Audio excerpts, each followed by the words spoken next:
So here sits the 35 monitor top.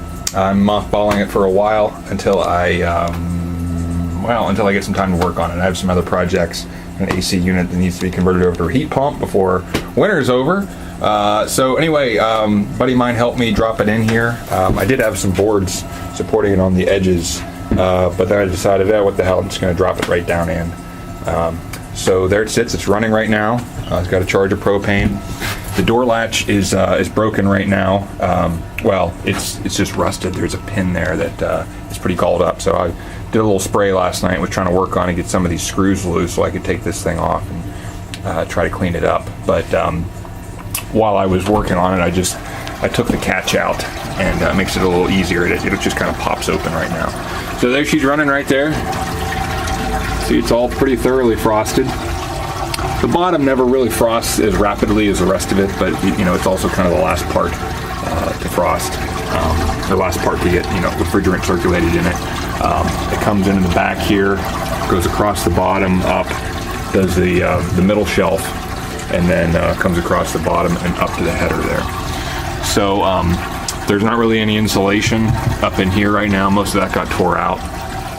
This is what the inside of the door looks like. It's just corrugated cardboard. I was just trying to kind of get at the latch a little bit and oil things up there a little bit, get everything working freely. So I'm gonna have to get a better screwdriver, get a gunsmith toolkit, like a screwdriver kit, so I don't gall up these screws, because some of them aren't going to come out all that well. And a nice heavy flathead for this, possibly even for my impact screwdriver, because all those are busted. The cheapy Harbor Freight ones just bust. So anyway, that's the unit coming along there. See how dirty and nasty some of the wiring looks like. I think that's kind of a wrap there, but I try not to manipulate it. Oh, and the other thing is the thermostat is working. It's on the coldest setting right now. Just kind of see how cold it gets. It got down to like 23 last night before I shut it off manually, but on lower settings it does shut off on its own and regulate itself. And this is that Imperial kit I was talking about. There's all the rest of the adapters and stuff. And the tools, a very nice kit. It's a friend of mine's. So anyway, there it's going to sit for a while. I think it's a good place for it.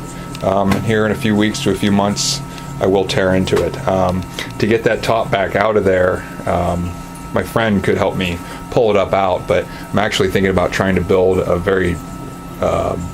little crane that I can actually mount on the side of this workbench, screw the workbench down, something that I can pivot over there and crank it up out, and then pivot it over and set it on the workbench or something there to do some work on it there when I tear it apart and repaint everything and stuff. So anyway, thanks for watching. There'll be more videos in the future about this machine.